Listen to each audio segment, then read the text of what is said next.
Assalamualaikum warahmatullahi wabarakatuh. Teman-teman, apa kabar? Semoga sehat dan sukses selalu dimanapun kalian berada. Terima kasih sudah klik video ini. Dan di video kali ini kita akan bahas dari game kelima perebutan gelar juara dunia catur antara juara dunia catur bertahan Ding Liren berhadapan dengan Gukes Dumaraju. Teman-teman, dari 4 game yang sudah berlangsung, skornya masih sama kuat, 2-2. Dan langsung saja kita bahas gamenya. Gukes di game kelima ini pegang bow putih memulai dengan langkah E4. Dijawab dengan jawaban E6. Kemudian putih jalan D4, hitam mainkan D5. Kemudian putih memukul pion D5, hitam pukul balik dengan pion D5. Pembukaan apakah ini? Ini adalah opening atau teori French defense atau pertahanan Prancis variasi tukar atau exchange bahasa Inggrisnya. Kemudian putih lanjutkan dengan kuda F3, kemudian hitam kuda F6, putih gajah D3, dan hitam mainkan langkah C5. Ya, langkah C5 langsung mengganggu petak D4. Kemudian apa jawaban dari putih? Putih di sini bermain dengan langkah C3. Ya, kemudian hitam mendorong pion C4, putih gajah C2. Ya, sebenarnya ada pilihan menarik ya yang bisa dimainkan oleh putih di sini selain C3, yaitu ada pilihan memukul pion petak C5. Dan kemudian ketika pukul lagi gajah C5, putih bisa lanjutkan dengan rokade, kuda C3, dan kuda C6. Nah, dengan cara bermain seperti ini, putih menyerang pion petak D5 yang menjadi isolated pawn atau pion terisolasi. Nanti putih akan H3, hitam akan H6, seperti ini. Nah, tapi dengan langkah C3 ini artinya ya lebih mengarah kepada symmetrical variation atau ya lebih mengarah kepada permainan yang close position, teman-teman, tertutup. Hitam kemudian C4, gajah C2 menyimpan gajah. Ya, kemudian hitam mainkan langkah gajah ke petak D6, putih lanjutkan dengan menteri E2, hitam menteri E7. Ya, kemudian terjadi pertukaran menteri. Permainan menuju endgame baru 9 langkah. Ya, memang di game kelima ini kayaknya begitu cepat kedua pemain bermain, teman-teman.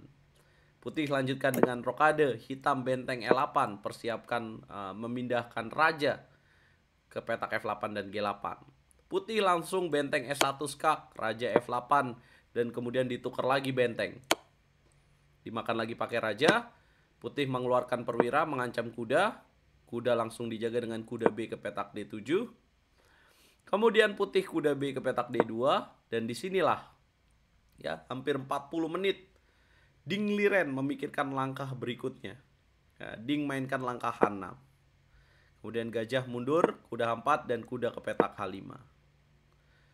Ya, walaupun ini menuju endgame ya, tapi sedikit kesalahan tentu akan berbahaya untuk kedua pemain.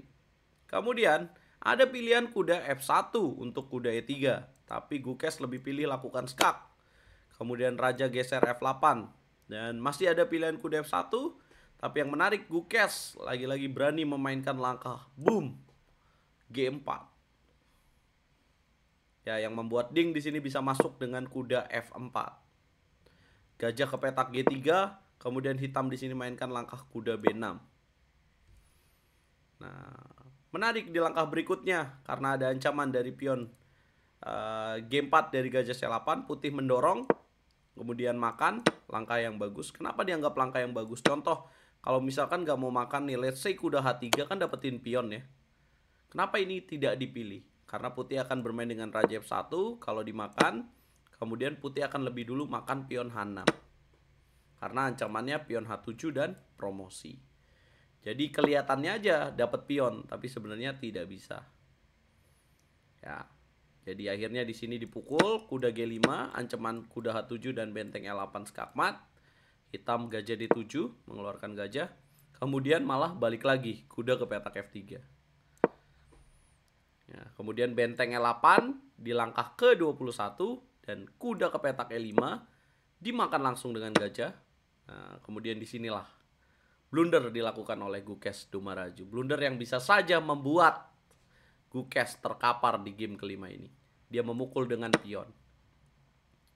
Apa bedanya? Sebenarnya kalau makan dengan benteng lebih aman ya. Kenapa? Karena kalau dimakan ya sudah selesai gitu ya.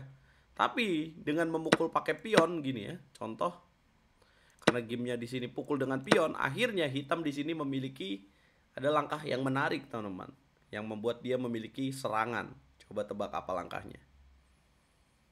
Yes, kuda D3. Ancaman benteng mengancam 2 pion.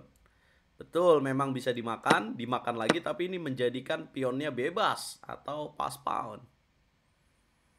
F3 dimainkan. Nah, lucunya dalam press conference-nya, teman-teman, di sini ya bahwa Ding tidak menyadari kalau dia memiliki keunggulan yang lumayan besar, teman-teman. Nah, karena langkah berikutnya Ding malah di sini kuda C4. Ya sudah, akhirnya terjadi pertukaran.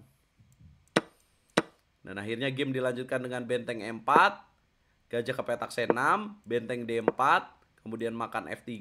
Tidak bisa makan tadi karena pion akan promosi ya. Kalau dimakan, maka itu jebakan. Benteng D8, 2 langkah pionnya akan promosi. Kalau benteng D4 dimakan, makan promosi. Nah, jadi benteng D4 ya hitam memang dapat pion, tapi setelah raja F2, kemudian ya gajah H5 masih unggul tapi dia memilih gajah ke petak C6. Ya udah dimakan. Kemudian benteng D8 diadu lagi, ya udah dimakan, makan gajah D5 B3. Gajah beda warna, ya sudah gampang remis. Raja E7, raja E3, kemudian raja E6, makan G6, raja E3 dan akhirnya bolak-balik aja, teman-teman. Di sini raja C3 dulu, A6 dan kemudian raja D3 bolak-balik. Nah, sebenarnya ada peluang yang bisa mungkin dikonversikan untuk jadi sebuah kemenangan ya. Ada peluang lah pada saat F3 tadi ya. Kalau kita mau balik ya, di sini F3, sebenarnya hitam bisa memiliki peluang dengan kuda ke petak A4. Ya, tapi menurut Ding katanya di sini ada raja F2 ya. Sebenarnya kalau kita analisa sebagai seorang pemain yang biasa ya, coba benteng B1 gimana tuh? Nah, maka di sini ada F6 mengancam pion. Kalau dimakan tujuannya apa? Benteng E2 masuk. Kalau kuda mundur atau dijaga gajah F4, maka jawabannya makan. Nah, ini kan hitam bentengnya aktif, putih di bawah semua, pasti menang lah. Tinggal dilanjutin dengan gajah H3. Tapi kalau misalkan dijaga F4 gimana tuh? Kalau di F4-in ya bisa jalan gajah F5 nih. Gajahnya kuat. Ya, yang terpenting buah putihnya jadi pasif, teman-teman. Nah, tapi menurut Ding ketika kuda 4 ada jawaban raja F2. Jadi kalau misalkan kuda B2, benteng B1, kemudian kuda, ya mungkin Ding di sini tidak melihat ya, karena dijelaskan juga oleh Maurice Ashley. Dia diam aja ketika kuda C4 makan-makan di sini ada gajah C6. Kemudian ketika makan ada dorongan D2. Raja E2 bisa kena benteng D8, raja harus jaga ada gajah F3. Gak tahu ya kenapa Ding tidak melihat ini, dan juga saya terkejut ketika Ding bilang, oh saya tidak menyadari bahwa saya sebenarnya unggul gitu. Itu sangat terkaget-kaget saya di situ, teman-teman.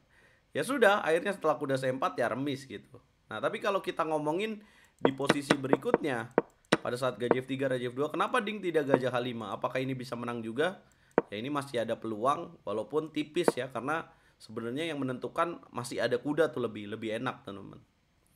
Ya mungkin seperti ini benteng C8. Masih panjang ya. Masih jauh lah. Nah, kalau tadi kita bahas pada saat di sini ya, mungkin kuda A4 kalau misalkan dia jalannya ya benteng B1 tadi ya, udah kena ya F6, nggak bisa lagi. Nah, itu teman-teman. Kalau misalkan tadi kuda D3 nggak dimakan ya bahaya ya, karena mengancam semua gitu. Nah, itulah artinya sebenarnya ada peluang yang dimiliki oleh Ding tapi tidak bisa dikonversikan untuk menjadi sebuah kemenangan. Dan ketika ditanya juga oleh salah satu wartawan dari US Chess ya, majalah catur Amerika Serikat, ditanya gimana perasaan lu setelah 5 game ini. Dia merasa bahwa dia tidak ideal, tidak optimal lah intinya. Banyak game yang sebenarnya unggul tapi akhirnya jadi remis lagi. Bahkan kagetnya tidak menyadari kalau dia unggul, teman-teman. Dan game berikutnya akan dimulai besok lagi di jam yang sama, jam 15.30. Hanya nonton di YouTube RL Chess, teman-teman, karena kalian bisa dapetin hadiah, dapat set catur gratis dari RL Chess, dan bisa dapetin kelas catur gratis dari RL Chess. Kira-kira udah 5 game nih dan skornya 2,5. Siapa yang akan jadi juara dunia, teman-teman? Berikan prediksi kalian. Jangan lupa bantu video ini berkembang dengan cara like, share, komen, dan subscribe.